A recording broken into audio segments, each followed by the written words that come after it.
नमस्कार प्रेक्षकांनो. ठरलं तर मग या मालिकेच्या आजच्या भागामध्ये काय घडलं हे आपण पाहूयात. सायली प्रियाचा विचार करत असते.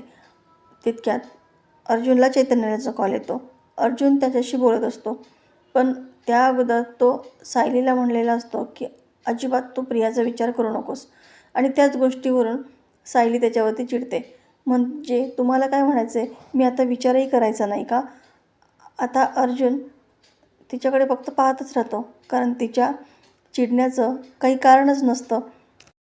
तिची उगाचच चिडचिड होत असते आणि हे मात्र अर्जुनला काही समजत नाही. तो गोंधळलेलाच असतो. सायली म्हणते, हे बघितले फाईल कुठे आहेत, तर पुस्तकं कुठे आहेत, आणि तो भिजलेला टॉवेल नेहमी पाहावं तेव्हा तो बेडवरतीच असतो. आता हे सगळं कोणी आवरायचं? मीच आवरणार ना. आता अर्जुन म्हणतो, तू चिडचिड करू नकोस ना, मी सगळं आवरतो. पण नेमकी मला हेच कळत नाही आहे, तू चिडली कावर आहेस? त्यावरती सायली आणखीनच चिडते. म्हणजे तुम्हाला माझं बोलणं तर समजतच नाही आहे. म्हणजे इतके वेळा मी सांगते आहे की या घरामध्ये पसारा तुम्ही करून ठेवता आणि आवरावं मला लागतं, आणि आता या अवस्थेमध्ये सुद्धा मला हे सगळं आवरत बसावं लागणार आहे का? तेव्हा अर्जुन तिची समजूत काढतो, पण ती काही ऐकायलाच तयार नसते. अर्जुन सगळा पसारा पटापट आवरतो. फाईलच्या ठिकाणी फाईल ठेवून देतो. पुस्तकं देखील व्यवस्थित रॅकला लावून देतो. सायली त्याला सांगत असते. सगळ्या रूममधला पसारा सायली त्याच्याकडून व्यवस्थितपणे आवरून घेते.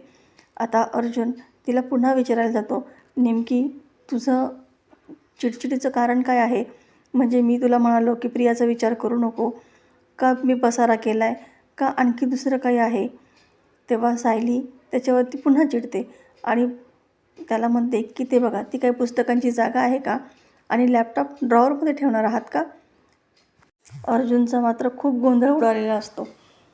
सायली त्याला बघून हसतही असते आणि चिडतही असते. अर्जुन तिला म्हणतो, तू आत्ता हसलीस ना सायली? तेव्हा सायली त्याच्यावरती पुन्हा चिडते. ते बघा, कोपऱ्यामध्ये पुस्तक आहे, ती काय पुस्तकाची जागा आहे का?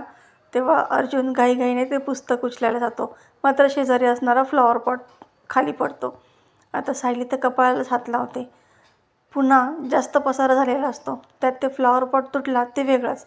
सायली आता पुन्हा चिडचिड करू लागते आणि अर्जुन मात्र गोंधळून जातो. काय बोलावं त्याला काही सुचत नाही.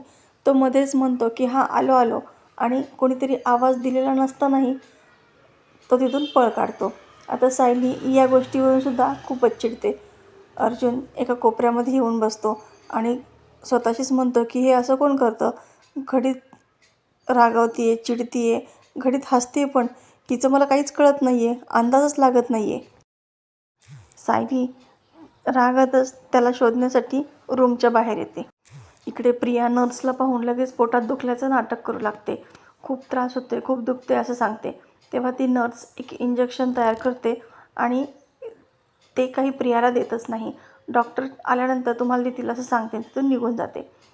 त्याच ठिकाणी नागराजसुद्धा आलेला असतो. पॅनिक अटॅक आला असं नाटक करून तो देखील हॉस्पिटलमध्ये ॲडमिट झालेला असतो. प्रियाच्या प्लॅनप्रमाणे नागराजही तिथे आलेला असतो. आता प्रिया त्याच्याकडे पाहते आणि ते नर्सने तयार केलेलं इंजेक्शन घेऊन ती त्याच्याजवळ जाते. नागराज झोपेचं नाटक करत असतो. प्रिया ते इंजेक्शन घेते आणि त्याला द्यायला लागते. तेवढ्यात तो मोठ्याने ओरडायला लागतो, पण प्रिया लगेच त्याचं तोंड दाबते आणि त्याला सांगते की अहो, गंमत करत होते मी काही तुम्हाला मारणार वगैरे नाही आहे, काळजी कशाला करताय? ती त्याला सांगते की मी एक प्लॅन आखलेला आहे, त्यामध्ये मला तुमची आणि मैपतची गरज लागणार आहे. तितक्यात कॉन्स्टेबल प्रियाकडे फोन घेऊन येते. श्वेताचा फोन आलेला असतो. श्वेता तिला सांगते की आश्रमामध्ये नवीन 2 मुली आलेल्या आहेत. प्रिया म्हणते, त्या मुली कुठून आल्या, त्यांची आई वडील, या सगळ्याची माहिती मला हवी आहे.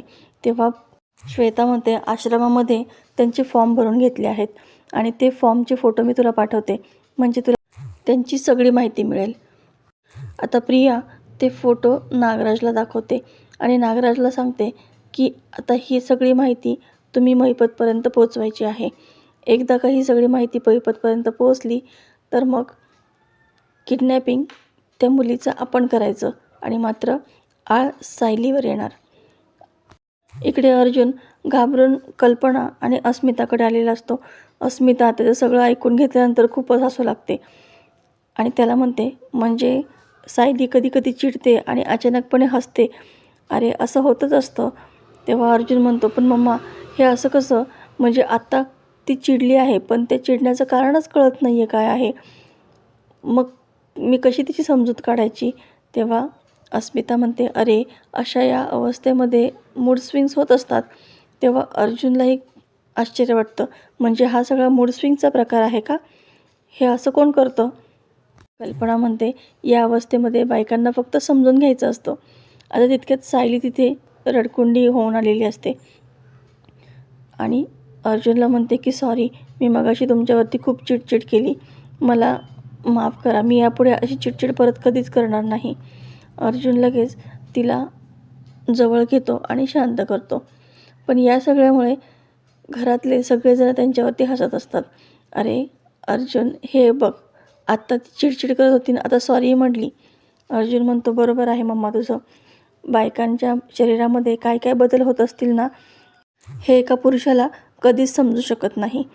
त्यामुळेच आता मी ठरवले, अजिबात तिच्यावरती चिडचिड करायची नाही आणि शांत राहायचं. तितक्यात अश्विन तिथे येतो आणि तो त्यांना एक रील दाखवतो, ज्यामध्ये महिपत असतो आणि त्याचे सगळे भक्त त्याच्या नावाचा गजर करत असतात. सगळे महिपत बाबा की जय, महिपत बाबा की जय असं म्हणत असतात. हे सगळं पाहून अर्जुन आणि सगळ्या घरच्यांना खूपच आश्चर्य वाटतं. अर्जुन म्हणतो, हे कसं शक्य आहे? अश्विन म्हणतो, अरे हे सगळं त्याचे भक्तजन व्हिडिओ काढत आहेत, रील्स बनवत आहेत. तो खूप मोठा बाबा वगैरे झाला आहे, चमत्कार करतो आणि लोकांना आशीर्वादही देतो. अर्जुन म्हणतो, महिपतसारखा माणूस कधीही सुधारू शकत नाही, तो त्याचा धंदा कधीच सोडणार नाही, हे सगळं त्याचं नाटक आहे, ढोंग आहे. सायली म्हणते, बरोबर आहे, आपल्याला हे सगळं शोधून काढावंच लागेल. अर्जुन म्हणतो, अजिबात नाही, या सगळ्या गोष्टीमध्ये आपण लक्ष घालायचं नाही, फक्त बाळ आणि तू याचाच फक्त विचार करायचा आहे. कल्पनासुद्धा म्हणते, त्याने हे सगळं नाटकच केलेलं असणार आहे. या नाटकाच्या आड तो आणखी काय काय धंदे करत असेल त्याचं त्यालाच माहिती. हे रील पाहून सगळ्यांनाच खूप आश्चर्याचा धक्का बसलेला असतो आणि महिपतबद्दल खूपच चीड पण आलेली असते. पण या सगळ्यापासून आपण लांब राहायचं आणि त्या गोष्टीचा विचारही करायचा नाही, विषयही काढायचा नाही, असं सगळेजण ठरवतात. आता प्रिया जेव्हा नागराजला त्या मुलींबद्दल सगळी माहिती देते आणि ही सगळी माहिती महिपतपर्यंत पोहोचवायची आहे, हे काम तुम्हालाच करायचं आहे असं सांगते. तेव्हा नागराज म्हणतो की माझी काय गरज आहे या सगळ्यामध्ये? तुला सचिन, राकेश हवं तेव्हा येऊन भेटतात, मग मीच ती माहिती कशाला द्यायला हवी आहे? आणि मला नाही तुझ्या तालावरती नाचायचं. तू म्हणशील तेव्हा मी काम करेल, मला नाही जमायचं. आता प्रिया कसलाही विचार न करता हातामध्ये असणारं इंजेक्शन त्याच्या मांडीमध्ये खूप असते. आता नागराज मोठमोठ्याने ओरडू लागतो आणि प्रिया नर्सला आवाज देते आणि सांगते की या काकांना काहीतरी त्रास होतो, यांना जरा चेक करा ना. नागराज म्हणतो, काही नाही, जरा मांडीत चमक आली होती, बाकी काही नाही. आणि मग ती नर्ससुद्धा तिथून निघून जाते. नागराज म्हणतो, हे असं कोण करतं? तेव्हा प्रिया म्हणते की मग तुम्हाला मी जे सांगते ते करावंच लागेल. अर्जुन आणि सायलीला उद्ध्वस्त करायचं आहे मला. नागराज तिच्यापुढे हात जोडतो आणि म्हणतो की बरं बाई, तू म्हणशील तसंच होईल आणि मी तुला मदत करायला सुद्धा तयार आहे. प्रिया म्हणते की आता अर्जुन सायलीसमोर त्या मुलींचे आईवडील घरचे त्यांना घेऊन जाणार आणि नंतर आपण त्यातली एक मुलगी विकणार. पण सगळा आळ येणार सायलीवरती. सायली, तुझा खूप जीव आहे ना त्या आश्रमावरती, आता तोच आश्रम तुझा जीव घेणार आहे. तू फक्त बघ आता की काय काय होतंय. तर प्रेक्षकांनो, येणारा भाग अतिशय धमाकेदार आपल्याला पाहायला मिळणार आहे. अशाच मालिकेच्या नवनवीन व्हिडिओ अपडेटसाठी चॅनलला सबस्क्राईब करा. नोटिफिकेशनसाठी बेल आयकॉन अवश्य दाबा. व्हिडिओ पाहिल्याबद्दल धन्यवाद.